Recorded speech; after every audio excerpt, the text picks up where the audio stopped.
kofe ichib o'tiribman.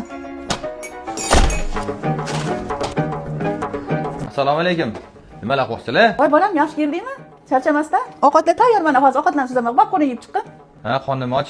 Siz oshxonada nima qilyapsiz? Keliningiz qani? Voy qo'yver, kelinim dam olyapti. Kuni bilan Instagramda, TikTokda o'tiradi. O'rtoqlari bilan la qilib telefondan bo'shamaydi. Charchagan, uxlayapti. Qo'y.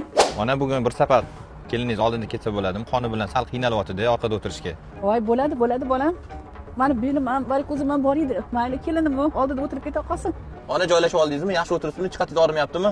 Orqada o'tirmasam qochyapti bolam. Ko'nglim ham aynayapti.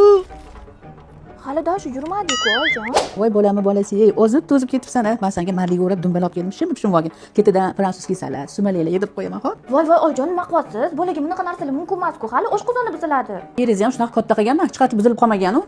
Voy bu nima balo qizgan bu, dog'du bo'lib yotibdi. Bolam kelayotgan endi uksus, soda, razbavitel, qum, sement olib kelsang, men dog'larni ketkizib beraman, YouTube'da ko'rdim. Voy oyijon, qum bilan sementni nima qilasiz? Bizda Koreyada ishlab chiqarilgan gipoallergen kopum parashoklari bor-ku, umuman allergiya chaqirmaydi, dog'larni zo'r ketkazadi. Undan tashqari barakali allergen aytmaysizmi? 3 kiloligi bemalol 51 marta kir yuvishga yetadi. Kopum kapsulalari bo'lsa, boshqa kapsulalardan ajralib turadi. Har birining ichida granulalari bor. Kiyimingizdan shu darajada hid gupillab keladi, uzoq muddat saqlanib turadi. Bir dona kapsula 7 kilogramm kirib bemalol yuvib beradi.